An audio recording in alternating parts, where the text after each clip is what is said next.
Hi everyone. आज इस lecture में हम लोग इन्वायरमेंटल पॉल्यूशन कंट्रोल का 2018 में जो ऑब्जेक्टिव क्वेश्चन आए हुए हैं आपके एग्जामिनेशन में, उसका क्वेश्चन को डिस्कस हम लोग कर लेंगे। अगर आप इसका थ्योरी लेक्चर देखना चाहते हैं, इन्वायरमेंटल पॉल्यूशन कंट्रोल का थ्योरी लेक्चर देखना चाहते हैं, तो इंजीनियर सरदार के चैनल पे वो भी अपलोडेड है। आप प्लेलिस्ट में जाकर देख सकते हैं। उसका मैं आई बटन में आप क्लिक करके देख लीजिएगा, मैं वहाँ पर सजेशन में दे दूँगा।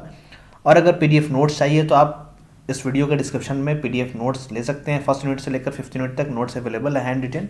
आप वहाँ से उसको डाउनलोड कर सकते हैं और पढ़ सकते हैं।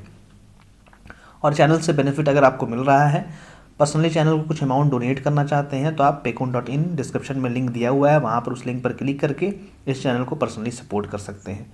वीडियो को देखने के बाद लाइक ज़रूर कर दीजिएगा और सब्सक्राइब भी फ्रेंड्स के साथ ज़रूर कर दीजिएगा। फर्स्ट क्वेश्चन देख लेते हैं। Which of the following is not an air pollutant. इनमें से कौन सा एयर पोल्यूटेंट नहीं है? तो एयर पोल्यूटेंट किसको बोलते हैं? जो जिसके वजह से एयर में पोल्यूशन ऐड होता है, जो पोल्यूशन का रीज़न होता है उसको पोल्यूटेंट हम लोग बोलते हैं। मतलब कुछ पार्टिकल्स हो गया, कुछ गैसेज हो गए। तो यहाँ पर ऑप्शन में देख लीजिए, फर्स्ट ऑप्शन है नाइट्रोजन, सेकंड है कार्बन डाइऑक्साइड, थर्ड है कार्बन मोनोऑक्साइड एंड फोर्थ है ऑक्सीजन। तो आपको ऑलरेडी पता है, काफ़ी इजी क्वेश्चन है। ऑक्सीजन को हम लोग पॉल्यूटेंट नहीं बोलते हैं, बिकॉज वो हम लोगों को एयर में हम लोगों को लाइव रहने के लिए, जीवित रहने के लिए काफ़ी ज़्यादा इंपॉर्टेंट है। तो यहाँ पर जो भी नाइट्रोजन है या कार्बन डाइऑक्साइड या कार्बन मोनोऑक्साइड, ये सब जो है पॉल्यूटेंट है, एयर पॉल्यूटेंट है। बट जो ऑक्सीजन है वो पॉल्यूटेंट नहीं है। तो यहाँ पर right answer option number D हो जाएगा। क्वेश्चन नंबर सेकंड देख लेते हैं। Which of the following air pollution control devices is suitable for the removing the finest dust from the air. मतलब बोल रहा है इनमें से कौन सा वो एयर पोल्यूशन कंट्रोल डिवाइस है जो सुटेबल है फाइनेस्ट डस्ट को रिमूव करने के लिए। तो यहाँ पर जो भी दिया हुआ है वो सब एक तरह का डस्ट को ही रिमूव करता है, बट फाइनेस्ट डस्ट बोल रहा है। तो फाइनेस्ट डस्ट को रिमूव करने के लिए हम लोग इलेक्ट्रोस्टैटिक प्रेसिपिटेटर का यूज़ करते हैं। तो इसका right answer option number B हो जाएगा। इसमें से जो भी है, जैसे साइक्लोन सेपरेटर है, ये जो होता है ये थोड़ा लार्ज पार्टिकुलेट मैटर को रिमूव करता है। फैब्रिक फिल्टर है, ये क्या करता है, क्लॉथ्स से पास कराया जाता है। तो इसमें से ये भी डस्ट को ही रिमूव करता है, but as comparison to electrostatic precipitator वो थोड़ा सा ज़्यादा मतलब फाइनेस्ट डस्ट को रिमूव करता है। तो यहाँ पर क्वेश्चन में फाइनेस्ट डस्ट पूछा है, तो राइट आंसर इसका ऑप्शन नंबर बी हो जाएगा। नेक्स्ट क्वेश्चन पढ़ लेते हैं। क्वेश्चन नंबर थर्ड है, air pollution from automobiles can be controlled by fitting. जो ऑटोमोबाइल का एयर पोल्यूशन होता है वो कौन से फिटिंग लगाने से या किसके वजह से ठीक हो जाता है या कम हो जाता है, रिड्यूस हो जाता है? तो देख लेते हैं। तो आपको पता होगा एक कैटालिटिक कन्वर्टर आता है जिसका हम लोग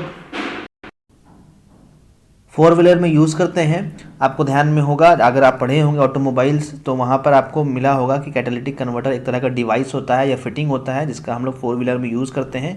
जो 4 व्हीलर में जो भी एग्जॉस्ट गैसेज निकलते हैं उनमें नाइट्रोजन हो गया या फिर हाइड्रोकार्बन्स हो गए या फिर कार्बन मोनोऑक्साइड हो गया, उनकी क्वांटिटी को वो कम करता है। तो यहाँ पर ऑटोमोबाइल का पूछा है कि कौन सा हम लोग यूज़ करेंगे फिटिंग।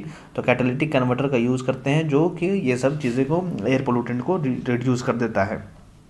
आगे पर देख लेते हैं। तो इसका right answer option number C था। अब क्वेश्चन नंबर 4 देख लेते हैं। बीओडी क्या है? तो ये क्वेश्चन ऑलरेडी मैंने वाटर पोल्यूशन का जो ऑब्जेक्टिव क्वेश्चन अपलोड किया था 1 वीक बिफोर आई थिंक, तो उसमें डिस्कस कर दिया गया है। तो आप देख लीजिए। बीओडी क्या है? बीओडी एक तरह का पहले तो इसका फुल फॉर्म होता है बायोकेमिकल ऑक्सीजन डिमांड। तो ऑप्शन नंबर सी तो सही है। इसका जो वैल्यू होता है वो सीओडी से कम होता है। तो बी में लिखा हुआ है यूजुअली लेस देन सीओडी, तो ये भी सही है।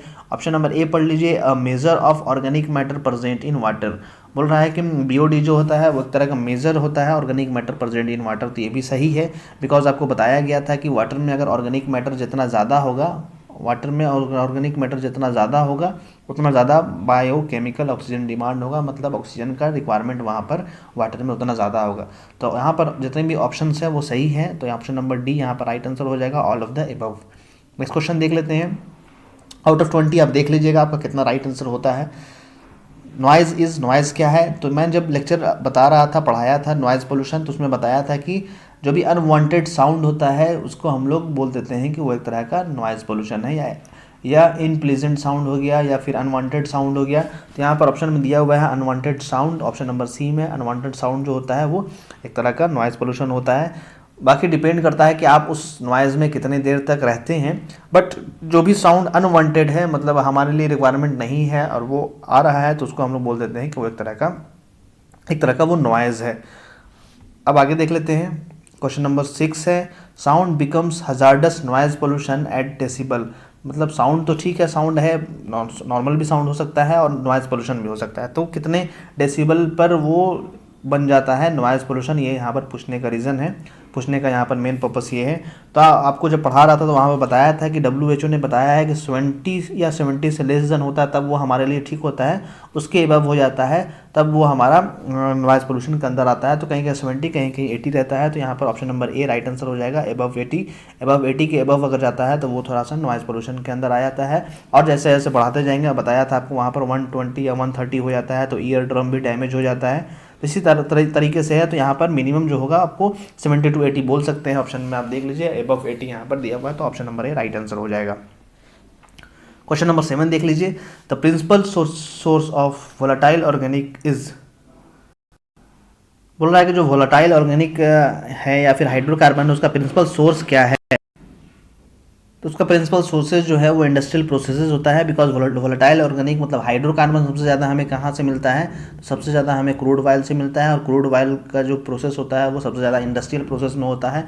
इंडस्ट्री में उसका हम लोग डिस्टिलेशन करते हैं, अलग पार्ट में डिवाइड करते हैं, या फिर नंबर ऑफ प्रोसेसेस करते हैं, इंडस्ट्री में भी बर्निंग किया जाता है। तो सबसे ज़्यादा जो मेन सोर्सेज है वो आपको इंडस्ट्रियल प्रोसेसेस है, और उसके बाद बाकी चीज़ें जो है वो काफ़ी लेस क्वान्टिटी में, जैसे ट्रांसपोर्टेशन है तो वहाँ पर भी पेट्रोल का बर्निंग होता है, but as comparison to industrial processes वहाँ पर उसका कम होता है। प्रोसेसेस जो भी इंडस्ट्रियल में हो रहे हैं या फिर जो भी क्रूड ऑयल है उसका वहाँ पर फर्मेंटेशन किया जाता है, या फिर उसको डिफरेंट पार्ट में डिवाइड किया जाता है, तो उसको हम लोग बोल देते हैं कि इंडस्ट्रियल प्रोसेसेस में सबसे ज़्यादा यहाँ पर वोलेटाइल ऑर्गेनिक कंपाउंड का यहाँ पर सोर्सेज है। नेक्स्ट क्वेश्चन देख लेते हैं। क्वेश्चन नंबर 8 है, ozone is found in. Ozone कहाँ पर फाउंड किया जाता है, तो आपको ऑलरेडी पढ़ाया था जब हम लोग फर्स्ट यूनिट में पढ़ रहे थे स्फीयर के बारे में, एटमॉस्फेयर के बारे में। तो हमने बताया था कि जो भी ओजोन होता है जो यूवी रेस से हमें बचाता है, प्रिवेंट करता है, तो वो स्ट्रेटोस्फीयर में होता है। तो स्ट्रेटोस्फीयर इसका राइट आंसर हो जाएगा। ये क्वेश्चन काफ़ी टाइम आता है और कम्पिटिटिव एग्जाम में भी आता है, तो ये थोड़ा सा ध्यान में रखिएगा। ओजोन जो होता है, ओजोन लेयर या ओजोन बोल सकते हैं, वो स्ट्रेटोस्फीयर में पाया जाता है, जो हमें यूवी रे से प्रोटेक्ट करता है। क्वेश्चन नंबर 9 देख लीजिए, the major contributor of carbon monoxide is. Carbon monoxide का मेजर कंट्रीब्यूटर कौन होता है, तो कार्बन मोनोऑक्साइड सबसे ज़्यादा जो इमिट होते हैं वो मोटर व्हीकल से सबसे ज़्यादा इमिट होते हैं।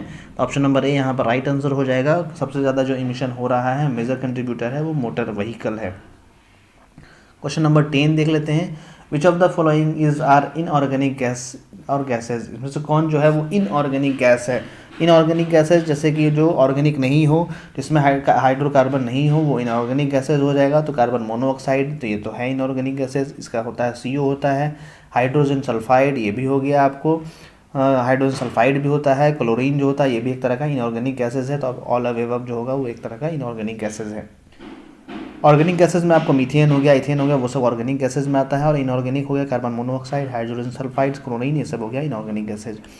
क्वेश्चन नंबर 11 देख लेते हैं, द पोल्यूशन स्टैंडर्ड इंडेक्स जो PSI स्केल है हैज़ स्पैन फ्रॉम, कहाँ से कहाँ स्पैन होता है।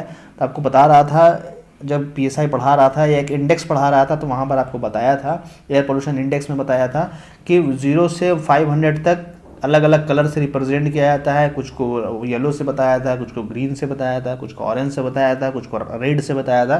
तो रेंज वहाँ पर अगर आपको ध्यान में होगा तो 0 to 500 तक आपको बताया था रेंज। तो वही पूछ रहा है पोल्यूशन स्टैंडर्ड इंडेक्स जो होता है वो स्केल उसका कहाँ से कहाँ तक होता है, तो 0 to 500 तक होता है। इसका right answer option number D हो जाएगा। क्वेश्चन नंबर 12 देख लेते हैं, which of the following chemicals cause water pollution. इनमें से कौन जो है वो वाटर पोल्यूशन का काउज है। तो ऑलरेडी ये क्वेश्चन वाटर पोल्यूशन में डिस्कस किया हुआ है। आर्सेनिक ये भी काउज है, कार्बन कॉपर ये भी काउज है, और जिंक ये भी काउज है। तो ऑल ऑफ द एबव जो होगा वो वाटर पोल्यूशन का काउज हो जाएगा। तो all of above right answer option number D हो जाएगा। क्वेश्चन नंबर 13 देख लेते हैं, the function of automobile catalytic converter is to control emission of. जो ऑटोमोबाइल कैटालिटिक कन्वर्टर इसका फंक्शन क्या है, तो ये इसका आंसर आपको ऑलरेडी इस वीडियो में बताया था, इसके पहले वाले क्वेश्चन में जब हम लोग पढ़ रहे थे कैटालिटिक कन्वर्टर के बारे में। तो जो कैटालिटिक कन्वर्टर होता है वो व्हीकल से कार्बन मोनोऑक्साइड या कार्बन मोनोऑक्साइड हो गया, नाइट्रोजन का ऑक्साइड हो गया, इनको निकलने से प्रिवेंट करता है या उसको किसी दूसरे फॉर्म में कन्वर्ट करता है। तो ऑप्शन नंबर डी यहाँ पर राइट आंसर हो जाएगा। कार्बन मोनोऑक्साइड और नाइट्रोजन ऑक्साइड इसका राइट आंसर हो जाएगा। कैटालिटिक कन्वर्टर जो होता है उसको कंट्रोल करता है।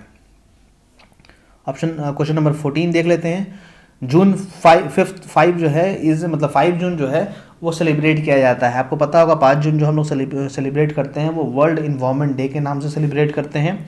उसी तरह से अर्थ डे भी एक होता है, तो आपको बताना है, कमेंट में कमेंट करना है कि अर्थ डे जो हम लोग सेलिब्रेट करते हैं वो किस दिन सेलिब्रेट किया जाता है। अर्थ डे, पृथ्वी दिवस जो हम लोग सेलिब्रेट करते हैं वो किस दिन किया जाता है, आपको बता देना है कमेंट करके। तो यहाँ पर 5 जून पूछ रहा है, 5 जून पूछ रहा है, तो वो वर्ल्ड इन्वायरमेंट डे के नाम से हम लोग जानते हैं, और इसका आपको कमेंट करना है, ये भी इंपॉर्टेंट डे है, अर्थ डे। क्वेश्चन नंबर 15 देख लेते हैं। ड्यूरिंग फोटोसिंथेसिस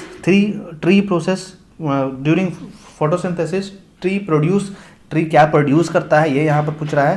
तो आपको ऑलरेडी पता है, काफ़ी छोटे से हम लोग पढ़ते आ रहे हैं कि फोटोसिंथेसिस होता है तो कार्बन मोनोऑक्साइड इनहेल करता है ट्रीज, और प्रोड्यूस क्या करता है, वो ऑक्सीजन को प्रोड्यूस करता है। तो ऑक्सीजन इसका right answer option number A हो जाएगा, ऑक्सीजन। क्वेश्चन नंबर 16 देख लेते हैं। The organism which feed on dead organism waste of living organism are called. ऐसा ऑर्गेनिज्म जो मरे हुए ऑर्गेनिज्म को खाते हैं या फिर लिविंग ऑर्गेनिज्म के वेस्ट को खाते हैं, उनको क्या बोलते हैं। तो हम लोगों ने पढ़ा था वहाँ पर ऑटोट्रॉप्स और हेटरोट्रॉप्स पढ़े थे। जो हेटरोट्रॉप जो होता है वो दूसरे पर डिपेंडेंट होते थे, तो उसमें एक हमने पढ़ा था डेट्रेटिव वॉर्स पढ़ा था। डेट्रेटिव वॉर्स में हमने पढ़ा था कि जो भी प्लांट से या एनिमल्स से जो डेड पार्ट होते हैं उनको वो खाते हैं, या फिर जो भी लिविंग ऑर्गेनिज्म वेस्ट के फॉर्म में इमिट करता है उसको भी वो खाते हैं। तो डेट्रेटिव वॉर्स हो गया यहाँ पर right answer, option number C यहाँ पर राइट आंसर हो जाएगा। नेक्स्ट क्वेश्चन देख लेते हैं 17। विच of the following is a biodegradable organic chemical substance. इनमें से कौन जो है वो बायोडिग्रेडेबल ऑर्गेनिक केमिकल सब्सटेंस है। बायोडिग्रेडेबल ऑर्गेनिक केमिकल सब्सटेंस मतलब क्या होता है कि जिसको डिकम्पोज किया जाए या बायोडिग्रेडेबल हो जाए, वो मतलब कुछ टाइम के बाद वो खत्म हो जाए, उसको हम लोग बोलते हैं बायोडिग्रेडेबल है। जिसको बैक्टीरिया हो गया ख़त्म करते हैं, या कोई लिविंग ऑर्गेनिज्म है जिसको डिकम्पोज कर सकता है, उसको हम लोग बोलते हैं बायोडिग्रेडेबल। तो ऑप्शन देख लेते हैं। प्लास्टिक जो है उसको तो बैक्टीरिया और ये डिकम्पोज नहीं कर पाता है, पेस्टिसाइड को भी नहीं कर पाता है, और वायल भी आपको पता होगा, वायल को भी बैक्टीरिया डिकम्पोज नहीं कर पाता है। तो गार्बेज यहाँ पर राइट ऑप्शन हो सकता है, बिकॉज गार्बेज में कुछ आपको हाउस का भी, जैसे किचन का भी कुछ वेस्टेज होता है, जैसे कि वेजिटेबल का वेस्ट हो गया, कुछ फूड प्रोडक्ट हो गया, तो वो गार्बेज में आता है। तो गार्बेज यहाँ पर इसका राइट आंसर हो जाएगा। जो भी फूड प्रोडक्ट होता है उसको बैक्टीरिया हो गया, लिविंग ऑर्गेनिज्म होगा, वो डिकम्पोज कर सकता है, तो यहाँ पर इसका राइट आंसर हो जाएगा। गार्बेज जो है एक तरह का बायोडिग्रेडेबल ऑर्गेनिक केमिकल सब्सटेंसेज है जिसको बैक्टीरिया डिकम्पोज कर देता है। तो right answer option number D हो जाएगा। क्वेश्चन नंबर 18 देख लेते हैं।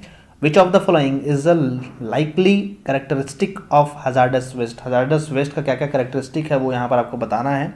ऑप्शन पढ़ लेते हैं। इग्निटेबिलिटी मतलब यहाँ पर फायर एक तरह का वो क्रिएट करता है, उसी को हम लोग बोलते हैं इग्निटेबिलिटी, मतलब इग्नाइट होने का एबिलिटी को बोलते हैं इग्निटेबिलिटी। तो हजार्डस वेस्ट वो भी होता है। वो क्या होता है, कहीं पे ट्रेवल कर रहे हैं, ट्रांसपोर्टेशन कर रहे हैं, तो वो अचानक से इग्नाइट कर जाता है। तो ऑप्शन नंबर ए सही है।